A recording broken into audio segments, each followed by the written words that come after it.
Welcome to What Is It About the Weather, a podcast where we explore the many ways that weather intertwines itself into our lives. I'm your host, Mark Jelanic. This week, what weather do Wookiees want? A little bit of a tongue twister. Before we get there, real weather interjects itself into our lives sometimes, and it certainly has for many people. Last week or two now, there have been some major winter storms going on out there. Now, for me, not stuff I complain about, stuff I enjoy, and we've had some more snow here. Got a chance to go out and do some more hiking, some snowshoeing again. But I know for a lot of people, they may be wishing they never saw snow again. It's been a big deal here in the U.S., particularly in the state of Texas, where it crippled the power grid and bust pipes. It's just an area not used to this kind of weather. And someday in a future episode, we'll talk about how anticyclones can be just as bad as cyclones when it comes to weather. I'm not going to dive into that too much today, but just know it's not always, it's like anything else. It's not only that there's much more to weather than the weather itself. It's sometimes the weather itself is not exactly what you would anticipate. But this has been, these past couple of weeks, it's been not just here in the U.S. I know in Europe there's been some pretty meaningful winter weather. I saw a picture of Athens, Greece, where they, had to put off COVID vaccinations because of how much snow they got. Just areas you don't think about, or areas seeing temperatures they hadn't seen in a couple decades. Very, winter weather, if you will. And a lot of vicinities are just, it's been a while. The stuff in Texas, it had been over 100 years since they had experienced weather of that magnitude, at least recorded weather of that magnitude, maybe as widespread as that.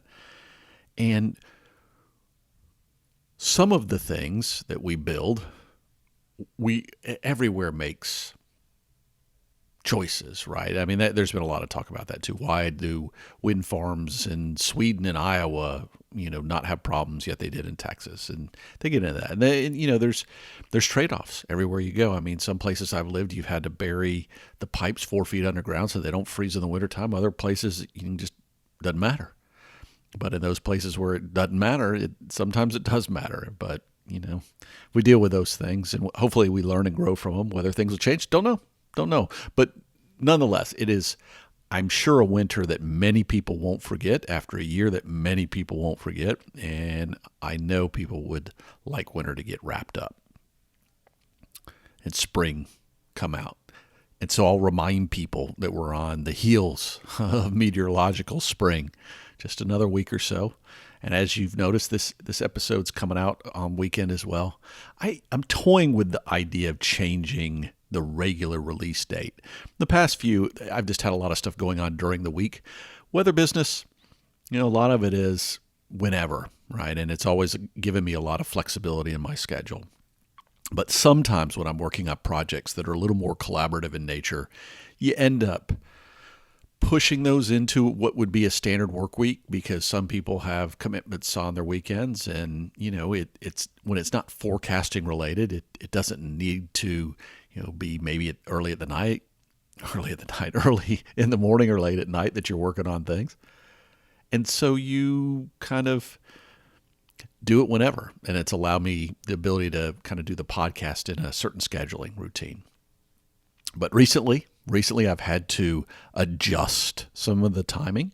And so don't be surprised if I change it. For now, I'm hopefully going to go back to what I would consider the normal Friday drop date. But might play around with it. I'm ending up doing more of the recording on the weekend. I don't necessarily like to do it then, but if I can't properly prep an episode, really doesn't matter. And since most of the episodes require a little bit of legwork, I don't like to push it that late, because then that means I'm also prepping it a lot of times on the weekend, and I don't like to spend the time on the weekend necessarily doing those things. We'll see. We'll see what comes out of it. All right, let's get to Wookiees and weather, and why in the world we're talking about Wookiees and weather. Now, we're going to hit on a couple of topics we've touched on before, but from a different perspective. And I also want to give you the backstory, though, so I'm not going to recast those episodes, if you will, or go into the detail that I did before. But what I'll do is I'll put the links in the show note, and I'll specifically mention which episodes here so that you can go to those episodes. So the first of which was having to do with space weather, right? And I've always found space weather interesting. And, I was even looking at doing kind of what would you do if water wasn't the basis of our weather? Because, I did that whole episode on water. And I even had it on the list, and I decided to go kind of a different route. And part of that was because I've done an episode on space weather before and talked about planets that, might have diamonds as rain, and you've seen it in some sci-fi movies like Interstellar, where they think they're flying in the clouds and they realize that it's solid ice. It's just suspended in the air. So episode 94, right? Link in the show notes, but any of you who you don't need to, rethink about it. Just know that the space weather episode is 94. So you can search for the 94 in the title, or you can go back and find episode 94 in the feed. I'm just trying to make it easier for you. We do a full thing about space weather. And so you can learn about it there and get a deeper dive if you want to, but you don't have to. Now, the other episode that's relevant was the Hollywood episode, right? And I did an episode about that way, way, way early on, right? Back in, why Hollywood can't get weather right. So my favorite weather movies, I started with, I think it was like episode 3, but why Hollywood has weather problems was episode 30. Was it 36? No, 86. I'm sorry. So around that same time. So these episodes were fairly close to each other. And that came around the time of, I think it was the Geostorm movie. I don't remember which movie it was, but I'm pretty sure it was Geostorm. I was like, why can't they do this right? Or maybe it was the Hurricane Heist. It was one of those two. And I was just talking about, what's the problem? Why can't they ever seem to get it done right? And the more I've thought about it, a lot of times it's budgets, right? If it's something that requires a lot of CGI, don't always have money for that. And to do convincing weather, I think you got to have some pretty good CGI, or you've got to wait for the weather, and sometimes that's not a convenient thing to do. But I also think there's this challenge that when we have weather in movies of environments that we're used to, so Earth-based, if you will, or settings that people might know, they kind of know what the weather's going to be like. Even when you try to do a futuristic movie like Day After Tomorrow, where it's catastrophic, people go, I'm not sure I'm buying that, right? It's a little harder to suspend the reality when it's too close to home or supposed to be too based on reality. So started thinking about this. Okay, if we step away from weather-specific movies, and cover the ones I like Twister or other things like that, and ones that I don't, and we think about where is weather used, and the reason space weather came into this was, well, sci-fi is a logical choice, right? I've noticed more and more weather-related elements, I guess, in different sci-fi things that I've watched. Now, I mentioned kind of the earthy problem, right? And I think one of the reasons it works better in non-Earth sci-fi is that we don't know what another world would be like. And so it's not as hard for us to suspend our reality for a little bit and go somewhere else and just imagine it being a different way. Now, I think there's some things weather-wise that have been done pretty well in sci-fi here, Earth-based, like some of the Mad Max not Thunderdome, Mad Max Fury Road, right? Past couple of years, relatively new movie, had a reasonable budget, but they did a big sandstorm scene, and I think it came across as very plausible the way it was done, seemed realistic. Now, you might argue that's not weather, and I can buy that, but it's in that same, I don't know, feel of outdoor weathery type of thing. There's a series in a movie called Snowpiercer that it really isn't based on snow, but there's a lot of snow in the setting because it's, again, kind of a post-apocalyptic world, if you will. And again, I think it's because they don't focus on the weather and don't overplay it. They use it as a setting a stage, right? And I think that's what's maybe why it works so well in sci-fi. And there's two kind of, if you will, so let's assume it's easier there. Let's just assume that for the moment that it's maybe simpler for us to suspend that reality. But I also think it's maybe used in a different way than sometimes how it's tried to use when it crosses over from being the focus part, just a little mood background setting, to the focus part of the film. It's got to be really done super right when it's Earth-based. So if we go non-Earth, there's two franchises, like I said. You got Star Wars and Star Trek. And I started thinking about those and wondering, is there one that it was more effectively done, more useful in its storytelling? And why might that be? And I started thinking about it a little bit. So I started thinking about Star Trek. Now, some people, you tend to find people that are either they love Star Wars or they love Star Trek, and they're not both. Well, I kind of like both. Now, there are things I like about each one. But Star Trek, at its core, is about exploration, right? And us dealing with races. So it really is about the idea of a future of us going to that next phase. And Star Wars is really different, right? Star Wars is a saga about good versus evil that happens to be set in a faraway world. And even if you look at it, so long, long ago, right? In a world far, far away, sort of thing. So it's even set in the past, conceptually, right? And so being that it's more of good, it's different things. Not to say there's not good and evil in Star Trek, but it's the idea of what it's trying to tell, and its storytelling is very different in a lot of ways than what Star Wars, the whole Star Wars saga, has been trying to do. Now, there are exceptions in each case, of course.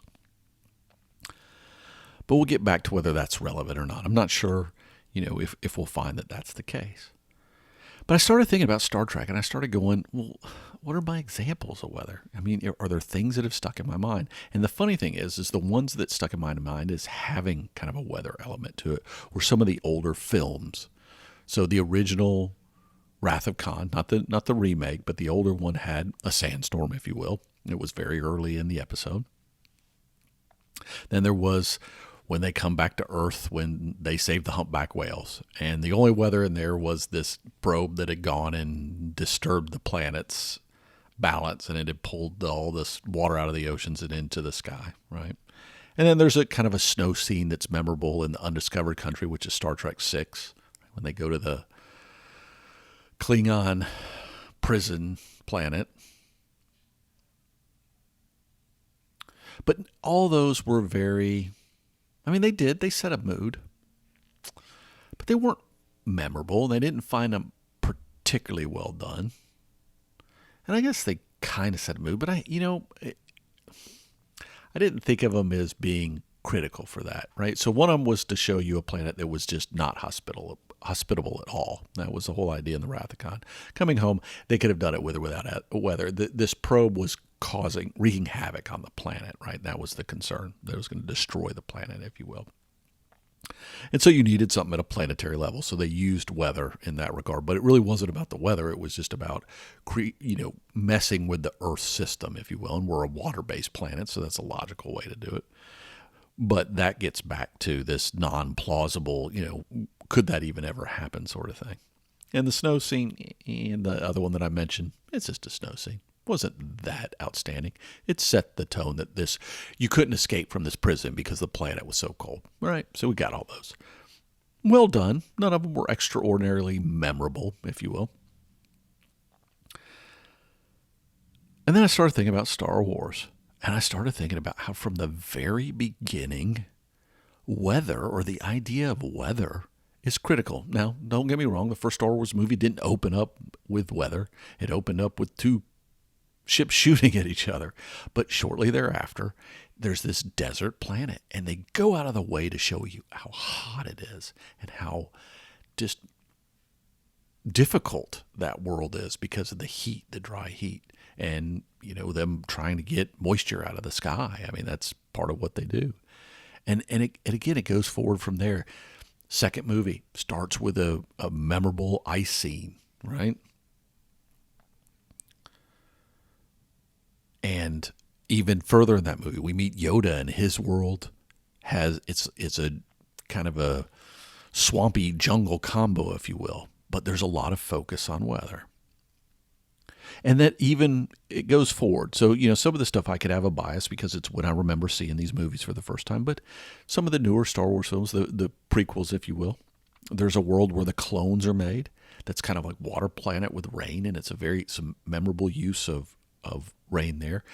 Then you go back to the Wookiee relatives, if you will, the little Ewoks on Endor's moon in Return of the Jedi. It's kind of it's interesting because the weather wasn't that prominent there, but they set the scene and they gave you kind of a temperate rainforest sort of setting. And so you kind of felt like that. It was kind of a mossy, wet sort of world.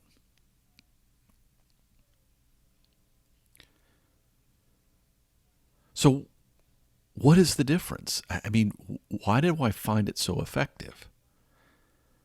And is it this kind of space versus saga? Are they using the weather as this setting of good versus bad? I don't know. Was it a films versus TV? And you think about it. Like I get back to this budget thing, right? Where you got Star Wars, most of it, not all of it, is set in a cinematic setting. Bigger budgets probably. Not the original film necessarily, but beyond that, the budgets were huge. Whereas Star Trek, despite the fact of having some films in the universe there, most of it's been TV-based or series-based. But even when I look at those episodes, so many of them were based, sometimes they were on worlds, other worlds, right? But a lot of times they were just on their own starship. And weather really wasn't relevant there. Occasionally used it. But most often it was in the films. And even they had another ice scene in the Star Trek movies that came out not too long ago where Chris Pine is Captain Kirk. He's on an ice world and, he's got to deal with all those challenges. So they do use it. They do set the scene with it, but I don't find, I really had to think about the weather scenes to find it memorable. And you're probably wondering, well, how this hit me. I've been watching, and maybe you have too, the Mandalorian TV series. And that's the funny thing about this is, I thought maybe